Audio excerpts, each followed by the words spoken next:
అనుదిన అరుణోదయ కార్యక్రమంలో అనుదినము మాతో కలిసి దేవుణ్ణి స్తుతిస్తున్న మా ప్రియ సోదరి సోదరులకందరికీ మన ప్రభువును రక్షకుడు యేసుక్రీస్తు అమూల్యమైన నామమున అందరికీ ప్రేమతో వందనాలు. ఉదయకాలం మన ధ్యానాంశము ఆయన బోధలు ఆశ్చర్యమైనవి. పరిశుద్ధ గ్రంథమైన బైబిల్లో నుంచి మత్తయి సువార్త 7వ అధ్యాయము 28వ వచనం చదువుకుందాం. యేసు ఈ మాటలు చెప్పి ముగించినప్పుడు జనసమూహములు ఆయన బోధకు ఆశ్చర్యపడుచుండిరి అని చెప్పి చూస్తున్నాం.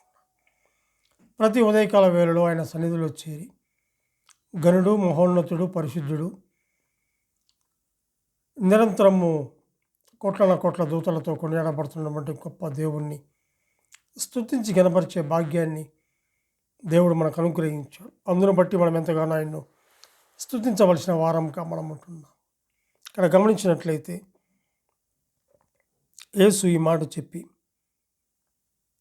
ముగించినప్పుడు జనసమూహములు ఆయన బోధకు ఆశ్చర్యం పడుచుండరి అని చెప్పి చూస్తున్నాడు. జనసమూహములు ఆశ్చర్యానికి కారణం యేసు చెప్పిన మాటలను బట్టి మాత్రమే కాదు, ఆయన మాటలు చెప్పిన విధానాన్ని బట్టి కూడా ఆయన బోధ ఆశ్చర్యం, ఆయన మాటలు ఆశ్చర్యంగా మనం చూస్తుంటున్నాం. తండ్రి అయిన దేవుడు తనకిచ్చిన అధికారముతో ఆయన ఉపదేశించాడు. మత్తయి సువార్త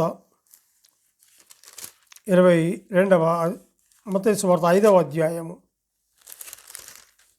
22 నుంచి చదువుకుందాం.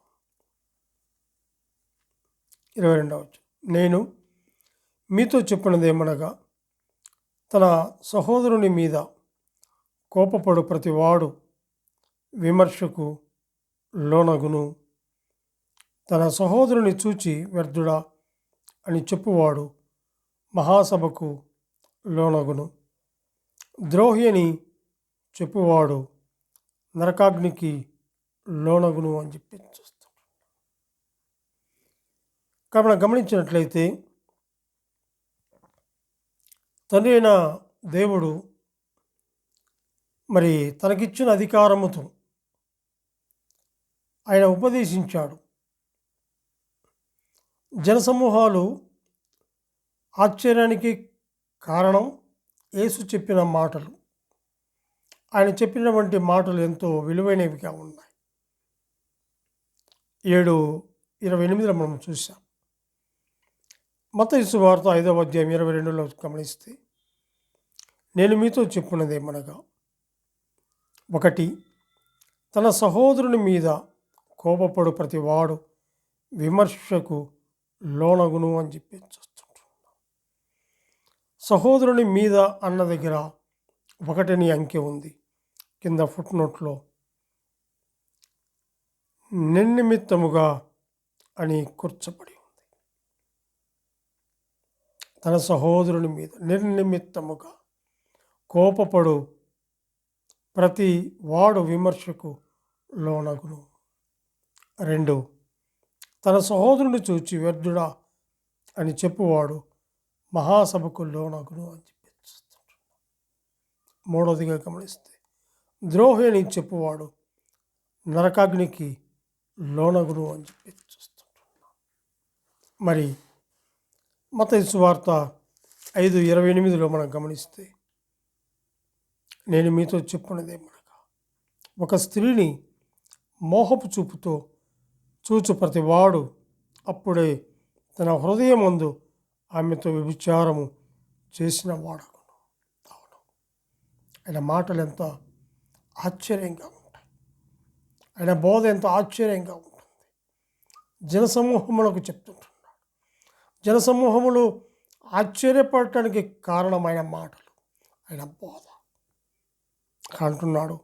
నేను మీతో చెప్పున్నదేమనగా, ఒక స్త్రీని మోహపు చూపుతూ చూచు ప్రతివాడు అప్పుడే తన హృదయమందు ఆమెతో వ్యభిచారం చేసిన వాడగును అని చెప్పి అంటాడు. 29లో నీ కుడి కన్ను నిన్ను అభ్యంతరపరిచిన యెడల దాన్ని పెరికి నీ యొద్ద నుండి పారవేయము.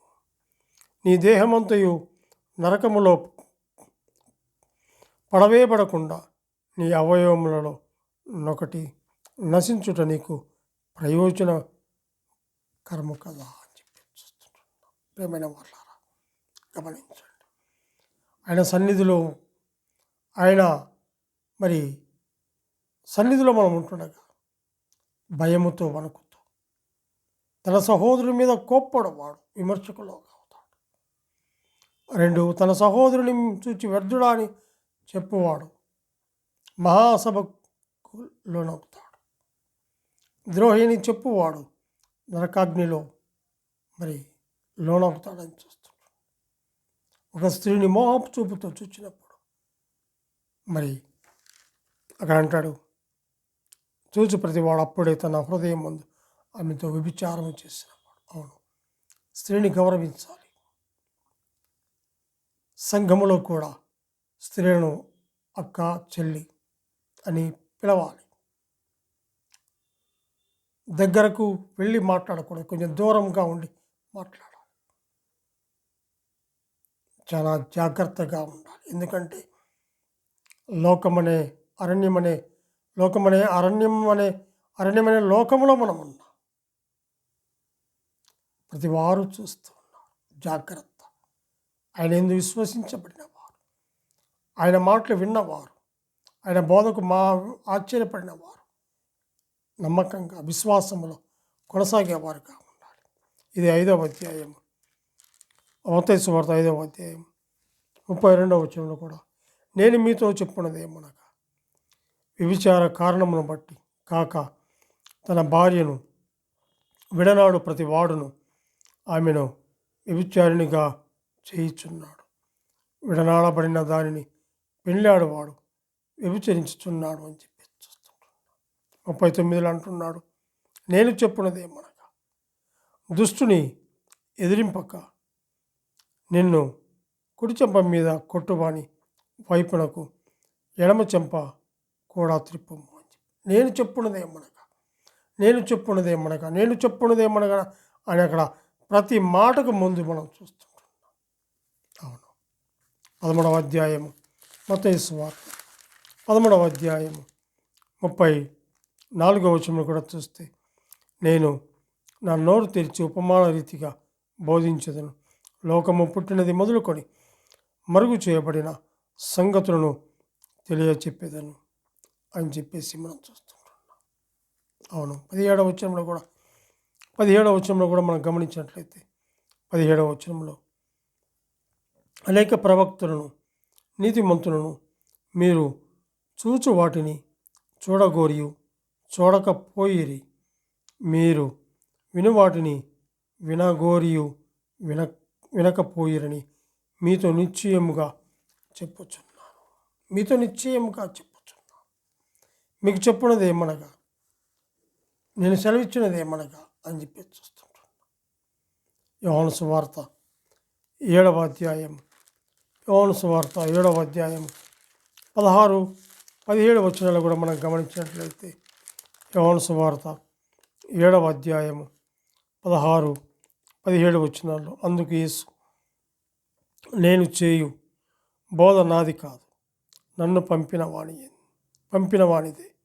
ఎవడైనను ఆయన చిత్తము చొప్పున చేయ నిశ్చయించుకొనిన ఎడల ఆ బోధ దేవుని వలన కలిగినదో లేక నా అంతట నేనే బోధించుచున్నాను వాడు తెలుసుకొను అని చెప్పి చూస్తున్నాను. ప్రియమైన వాళ్ళ గమనించండి, ఆయన మాటలు విలువైనటువంటి మాటలు, శక్తి కలిగినటువంటి మాటలు, భయముతో వణుకుతో దేవుని సన్నిధిలో మనం ఉన్నామని ప్రతి మాట కూడా ఆయన మాటలు, విలువైనటువంటి మాటలు, 2 అంచులు కలిగిన ఖడ్గములటువంటి మాటలు.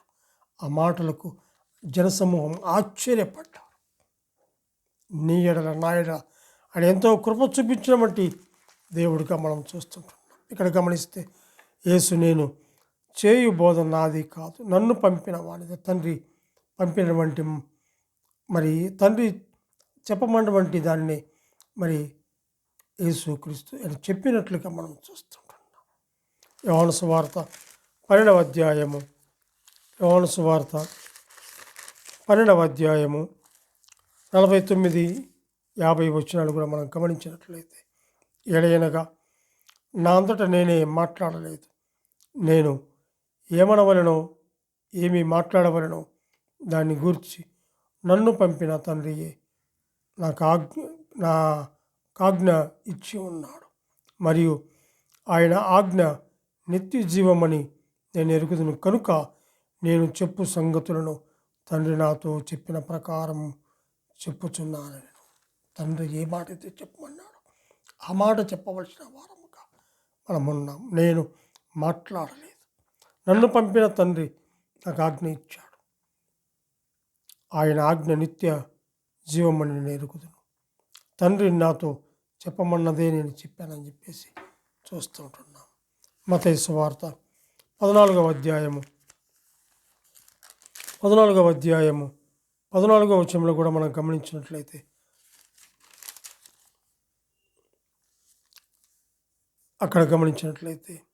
అక్కడ మరి 2వ లైన్ నుంచి, నేను నా శిష్యులతో కూడా పస్కాలను భుజించుటకు నా విడిది గది ఎక్కడనని బోధకుడు అడుగుతున్నాడని చెప్పుడి అని చెప్పి చూస్తున్నాడు. ఇక్కడ గమనిస్తే ఆ గొప్ప సమూహమును చూచి వారి మీద కనికరపడి ఆ రోగులైన వారిని స్వస్థపరిచినట్లుగా మనం అక్కడ చూస్తాం.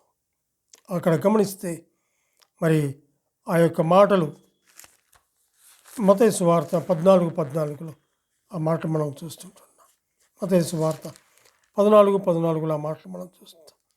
ఆయన వచ్చి ఆ గొప్ప జనసమూహమును చూచి వారి మీద కనికరపడి వారిలో రోగులైన వారిని స్వస్థపరిచను అని చెప్పి చూస్తుంటున్నాం.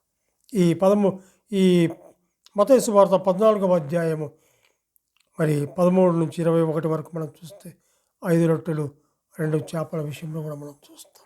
ఆయన ఆశ్చర్యకరుడు అండి. ఆయన మాట ఆశ్చర్యం, ఆయన క్రియలు ఆశ్చర్యం, ఆయన చేసినటువంటి ప్రతిదీ కూడా ఆశ్చర్యంగా మనం చూస్తుంటున్నాం.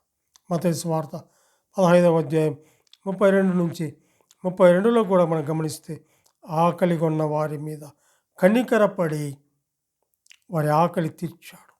ఆశ్చర్యం కదా, ఆశ్చర్యం. అందును బట్టి ఆయన మనము స్తుతించవలసిన వారం కావడం. ఆయన మాట ఆశ్చర్యం, ఆయన క్రియలు ఆశ్చర్యం, ఆయన అద్భుతాలు ఆశ్చర్యం. ఆయన కనికర సంపన్నుడు, కనికరము కలిగిన దేవుడు. నీ ఎడల నా ఎడల ఆయన చూపినటువంటి కార్యాలు ఎంతో గొప్పవిగా ఉన్నాయి.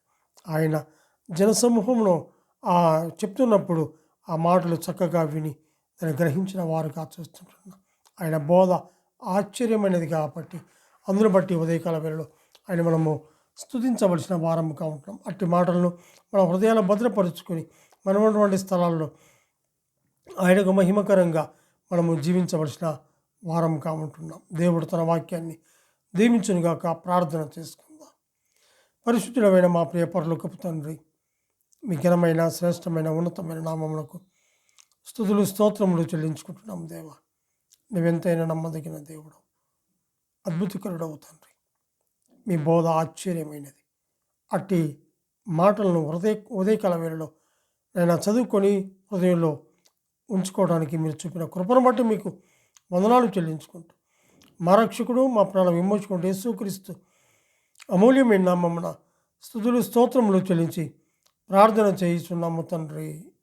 ఆమెన్.